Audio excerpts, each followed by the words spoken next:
Did I hurt you? Bulong ni Adam at medyo binigalan pang ginagawa. A little. Bahagyang mas iniwalan niya ang mga hita para hindi siya masaktan at maayos ang posisyon nilang dalawa. Napapikit siya.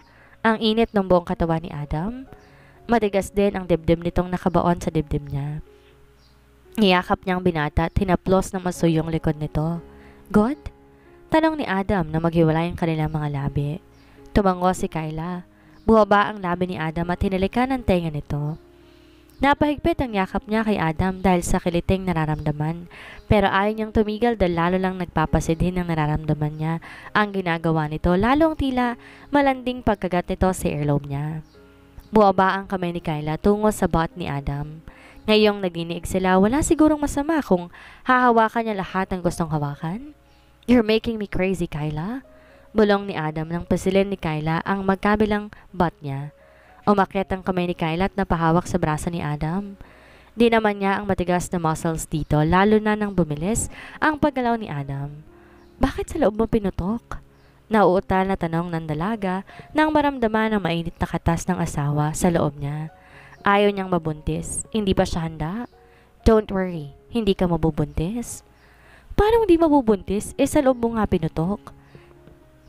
Trust me.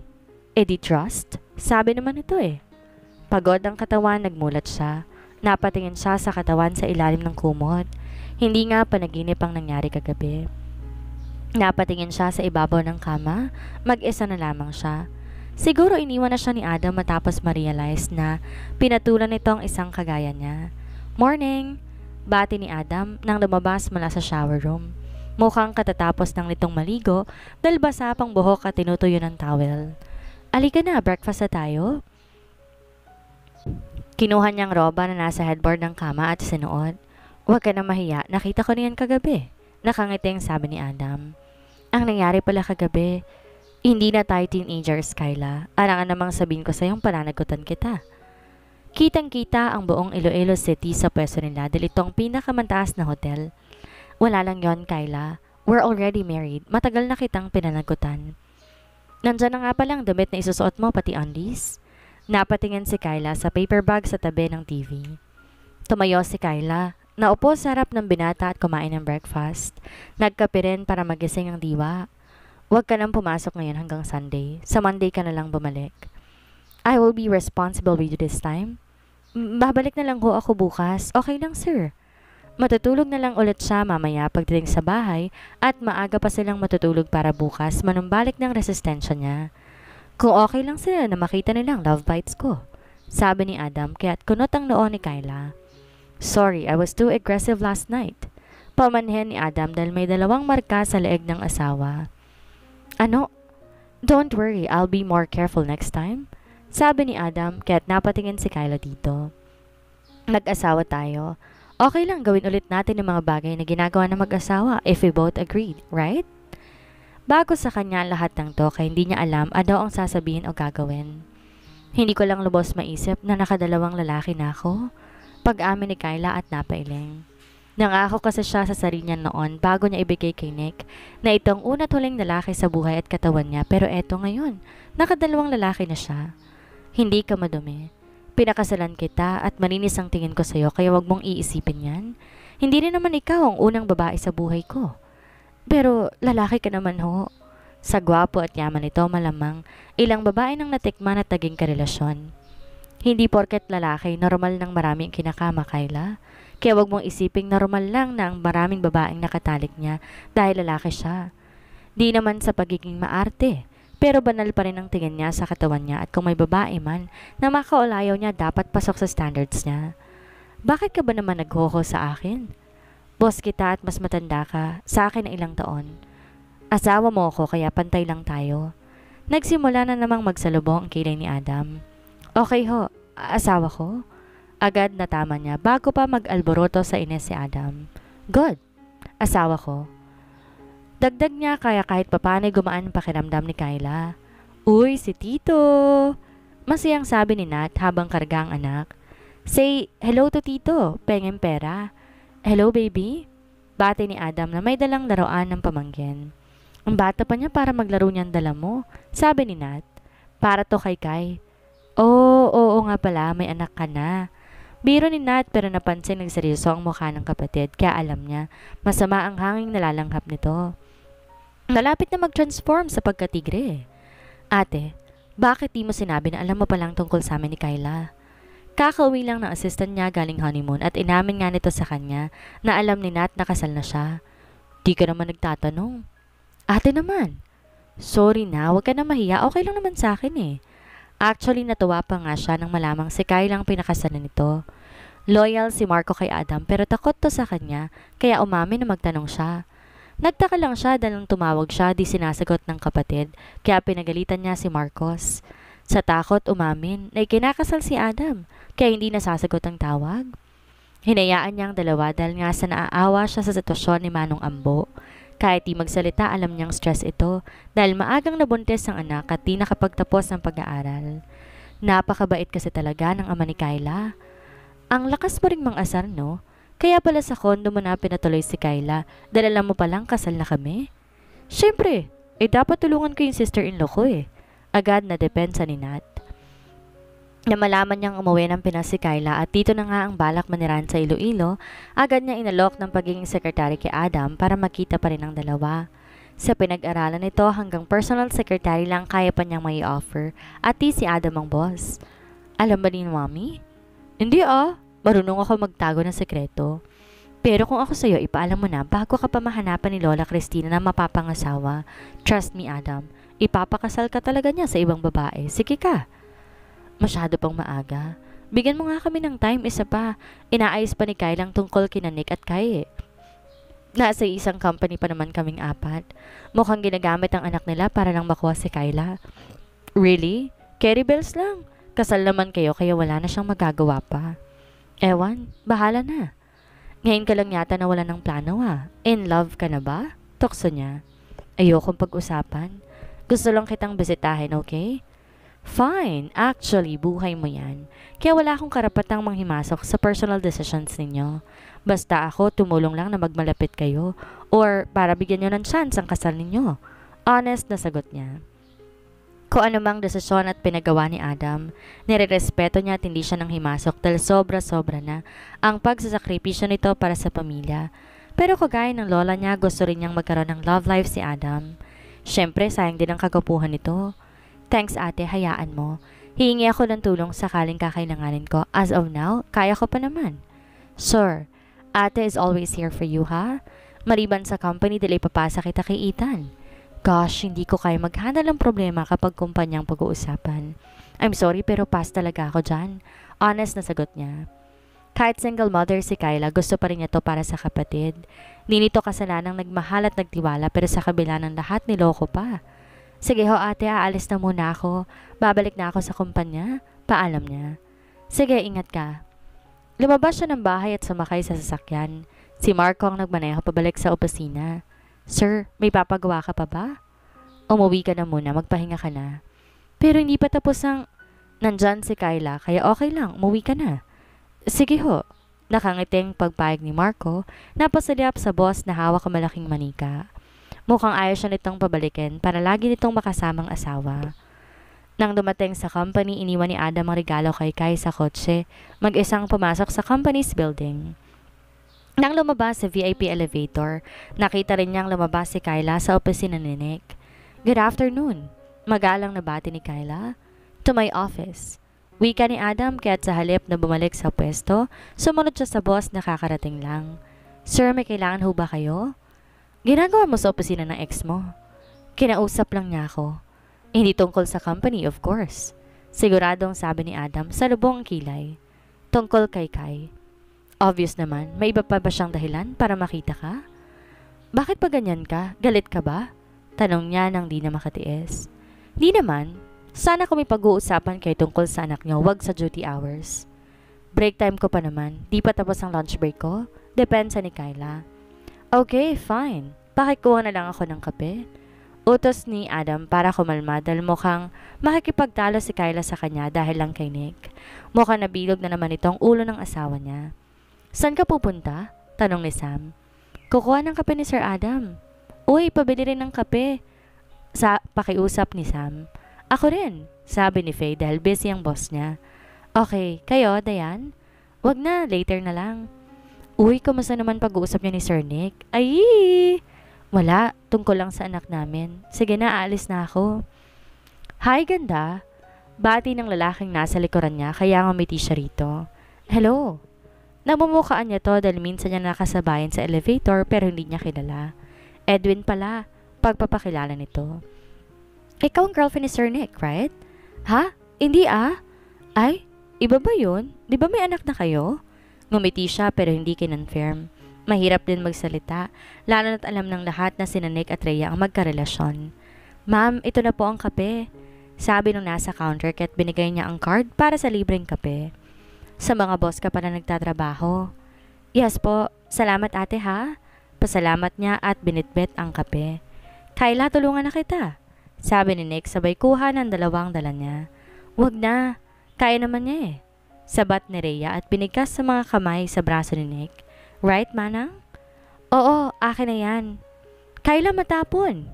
Mahinang sabi ni Nick sabay layo ng kamay para di makuha ni Kayla. Nick, please lang. Ouch! Reklamo ni Rhea nang matapon ang hawak din itong kape kaya't napilitan si Nick ibigay kay Kayla ang hawak niya. Are you okay? Tanong ni Nick. Ano ka ba? Hindi ka nag-iingat? Alam namang mainit ang kape. Hinila niya si Rhea tungo sa faucet para basain ang kamay. Bit-bit ang kape, tumalikod si Kayla. Di naman sa nasasaktan siya pero itong concern sa mga mata ni Nick para kay Rhea, itong nakita niya nung sila pa 5 taon na nakakalipas, na binaliwala niya dahil akala niya wala lang yon at di pwedeng bigyang mali siya. Naging tanga siya roon, ni hindi tumingin sa mga taong nasa paligid dahil ayaw makitang awa sa mga mata nila. Sa bagay naman talaga si Sir at Madam, parehong may pinag-aralan. Narinig niyang sabi ng isang empleyado. Kahit di pangalanan alam niyang si Nick at Rhea ang tinutukoy. Sumakay siya sa elevator na makalabas sa floor nila. Dinaanan niya ang kape ng mga kasama. Uy, kwento ka na sa ginawa niyo sa Sir Nick kanina. Ano ginawa mo sa office niya, ha? Oo nga, tagal mo sa office niya, ha? Segunda at biro ni Sam at Winwin. Ano bang ginawa niyo kanina? Ano bang ginawa nila? Tanong ni Adam na nasa likuran kaya't natahimik silang lahat. May dapat ba ako malaman na hindi kaaya-ayang nangyayari sa company ko? Wala sir, nagbibiruan lang kami. Sagot ni Sam sabay tingin sa mga kasama. Ang kape ko, Kayla. Sabi ni Adam at tinalikuran sila at bumalik sa opisina. Maiwan ko muna kayo. Sir? Kanina pa kita pinakuha ng kape pero ngayon ka lang. Sabi ni Adam nakasandal sa mesa paharap sa asawa. Sinabay ko kasi ang kape ng mga kasama ko. Ano ba ang ginawa niyo kanina ni Nick sa opisina niya habang wala ako? Nag-usap lang kami tungkol sa apelido ni Kai. Gusto kasi niyang ipadala ang apelido niya sa anak namin. Papaltan niya ang apelido ni Kai? Yan ang gusto nila ng pamilya niya. Sila raw bahala sa gagastusin basta't pumayag lamang ako. Gusto ng pamilya niya. Siya ba gusto rin niya? Naalala niya roon, tinalikuran siya ni Nick nang malamang buntis siya. Ang sabi hindi siya handang magpakaama at walang balak panagutan ng pinagbubuntis dahil bata pa raw sila. Masakit yon pero tiniis niya para sa anak. Sa bagay, ikaw naman ang ina at ikaw magdedesisyon para sa anak mo. Kung ano sa tingin mong tama, gawin mo. Wala akong magawa dahil kahit anumang nagawa nila sa akin, ama pa rin siya ng anak ko. Nakita ko rin naman ang pagbabago sa kanya bilang ama at alam kong mahal nila si Kai. Sino ba ako para pagkait ang anak ko, lalo na't karapatan din niyang makilala at makasamang pamilya ng ama. Hanggat di makakaapekto sa atin bilang mag-asawa, gawin mo ang gusto mo, Kayla. Susuportahan kita pero pag nakita kong di magandang sitwasyon, manghihimasok ako bilang asawa mo.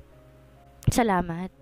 Ang swerte rin niya kay Adam dahil kahit papano, hindi siya nito pinabayaan. By the way, bumalik na pala si Marco. Pagbabalita ni Adam. Talaga ho? Ibig sabihin, hindi na akong sekretary mo? Mawawalan na ba siya ng trabaho? Ito lang kasi nababagay sa kanya. Kung hindi sekretary, baka janitress. Di naman sa mapili siya, pero sana naman medyo mataas din ang sahod dahil nagbibigay pa siya para sa ama niya. Buting at libre pa sa ngayon ang kondo nila dahil kay Nat. Don't worry, you're still mine. Bulong ni Adam sabay yakap sa bewang na asawa. Akin ka pa rin. Dagdag niya sabay halik sa lips ni Kayla pero agad tinulak siya ng asawa. Lalabas na ako. Baka ano pang isipin nila dahil ang tagal ko rito? Why? Are you afraid, Kayla? Umiiwas lang ako sa chismis? Sagot niya sabay layo kay Adam. Tayo ang legal. Ba't makaasta ka parang tayo pa mga kabit? Babalik na ako sa trabaho ko, sir. Paalam ni Kyla at dalidaring lumabas bago pa siya ipagkanano ng sarili. Elias! Masayang sabi ni Kai sabay takbo papalapit sa kalaro. Marami na akong toys. Ako rin. Masayang sabi rin ni Elias. Napatingin si Kyla sa dalawang batang nagyakapan at patalon-talon pa. That's enough. Balik na kayo kids sa unit. Hinihintay na kayo ni Grandma. Sabi ni Adam at tumarap sa asawa. Salamat. Okay lang. Hawak kamay tumugo ang mga bata sa unit ni Adam. O, saan kayo galing? Tanong ni Christina at napatingin sa batang kasama ni Elias. Kaninong cute na anak yan? Baby, bless na kay Lola. Sabi ni Adam at lumapit si Kai. Hello po, Grandma. Sige na, laro na kayo doon. Pagtataboy ni Adam sa mga bata para makagawa siya ng gawain sa computer. Ang ganda-ganda ng apo ko, Adam. Bakit di mo pinaalam na may anak ka na? Masayang tanong ni Christina at sinamaan ang tingin ng apo. Sino may nag-aakala na may tinatago palang anak ang apo niya? I'm surprised. Marami na akong apo sa tuhod. Lola, hindi ko siya anak. Ha? Anong hindi? Anak siya ni Nick. Totoo, Adam? Sayang naman, akala ko apo ko na siya. Bakit dito sila? Diyan sa unit natin nakatira ang nanay niya. Hiwalay sila ni Nick kaya tinulungan siya ni ate at pinagamit mo ng isang unit? Sagot ni Adam. Single mother? Ulit ni Christina. Bakit naghiwalay sila ng anak ni Troy? May ibang babaeng tarantadong yon. What? May aaminin ka ba sa akin, Ace? May sinabi ba si ate sa'yo? It looks like may sekreto kayong tinatago sa akin. She's my wife. Diretsahang pag-amin ni Adam. Gulat ang itsura ni Christina na nakatingin sa apo. Hindi si Adam ang tipo ng taong magbiro sa ganitong usapin pero parang normal lang dito na inamin sa kanya. Sabihin mong namali lang ako ng pandinig, Adam. She's my wife. Ulit ni Adam kunwari walang pake pero inaabangan ang reaksyon ng lola niya. Asawa mo? May asawa ka na? Shock na tanong ni Christina. Yes po, she's my wife. Kaya't anak ko na rin ang anak niya. Napaupo si Christina sa narinig. Tila hindi na-absorb sa utak ang lahat. Gusto ko magka-girlfriend ka, as in gusto ko talaga. Pero, dagdag ni Adam na kinakabahan. Pero hindi ko akalaing single mom. Are you disappointed? Tanong ni Adam. Medyo. Pero kung sino nagpapasaya sa'yo, sino ba naman ako para tumutol, hindi ba? Ang mahalagay mahal mo siya at nagmamahalan kayong dalawa. Ang akin lang ayoko magkaroon ka ng problema in the near future dahil sa ama ng bata. Kahit ngayon nga problema ko siya eh. Nais sa tinig ng utak ni Adam. Wala naman ho. Okay lang sa akin pag-usapan nila tungkol sa anak nila pero hindi niya kayang panagutan ng ama niya. Nandito ako para akuin siya at ituring na anak. Ayaw niyang dagdagan pang problema ng asawa kaya sinusubukan niyang unawain to kahit nanggigigil siya kay Nick. Okay, finally may asawa ka na. Kwento mo naman paano kayo nagkakilala. Mahabang kwento ho. Makikinig ako kahit abutin tayo ng umaga. Napilitan si Adam aminin kay Christine ang lahat. Promise me na hindi mo ibubulgaran tungkol sa amin? Asawa pero hindi pa pala sigurado na kayo? Mahal mo ba siya? Eto na naman sila sa taguan ng feelings. Naalala niyang anak. Mahal ko na nga siguro siya, hindi ko alam. Di naman sa tinatago niyang feelings kay Kyla pero hindi lang siya sigurado. Basta masaya siya pagkasama to. In love ka sa kanya, trust me, sabi ni Christina. Ngayon lang nanatili sa isang lugar si Adam kaya't malamang mas mahalaga rito ang asawa higit pa sa trabaho which is magandang senyales yon. Ayaw niyang puro trabaho lang si Adam dahil gusto niya magkaroon din ng ibang pagkakabalahan ang apo. Maliban sa trabaho, ganun ba? Baka nga po. Sagot ni Adam. May kailangan ka? May bibigay lang ako sa TL ninyo. Sagot niya na makasalubong si Rhea. Ako na magbibigay. Sabi ni Rhea pero nakitang nag-alinlangan si Kyla. Wala rito ang TL nasa baba, kaya ako na. Wala naman akong gagawing masama sa documents, hindi ako ganun. Wala naman akong sinasabi. Di ako ganun kasama para hindi ipaabot ng mahalagang documents para lang siraan ka. Sabi ni Rhea sabay roll eyes. Okay. Pagpayag ni Kyla at binigay ang documents dito. Si Nick lang naman gusto ko makuha sa'yo mula noon. Sa'yo na siya. Talaga? Kung di mo ginagamit ang anak mo, talagang sa akin na siya. Hindi ko ginagamit ang anak namin at sa totoo lang, naiinis na ako. Istorbo siya sa buhay ko kaya't sa'yo na siya. Gumawa rin kayo ng anak nyo para tigilan niya na ako. Alam mo ang totoo, Rhea. Hindi ako nag-ahabol at kung maaari, wag na sana siyang bumalik pa sa buhay namin mag-ina. Pikon na sabi niya. Di umimik si Rhea. Tama si Kyla, alam niya ang totoo at alam niya. Nagpapakatanga talaga si Nick dito. Kaya payo ko sa'yo gawin mong lahat para mapasayo na siya, ha? Na magkaroon kami mag-ina ng peace of mind. Tinalikuran niya to at bumalik na sa pwesto. Pinakaayaw niya yung pinapakilaman ng buhay niya. Bakit kanya ng mukha mo? Tanong ni Winwin. Wala lang, pagod. Sagot niya at naghalumbaba. Buti ang trabaho mo, magaan na. Lalo't nandiyan ang assistant ni Sir. Medyo lang, si Diane. Sa office si Sir Nick, sagot nito. Okay, wala na ba talagang pag-asa sa inyo ni Sir Nick? I mean, may anak kayo? Wala na talaga. Siyempre, kasal na siya at may usapan sila ni Adam na di na muna magde-divorce. Alam mo girl, tingin ko may pagtingin pa siya sa'yo, bulong ni Winwin. Madalas kanyang tinatanong at kapag lumalabas siya ng office, nakatingin siya sa'yo eh. Uy, wag kang ma-issue, bulong ni Kyla. Kung di lang dahil kay Adam, hindi talaga siya papasok dito. Mas mainam pang tigawalis na lang siya ng kalye kaysa magtrabaho kasama to. Pero syempre may asawa rin siyang kino-consider at unit na libre.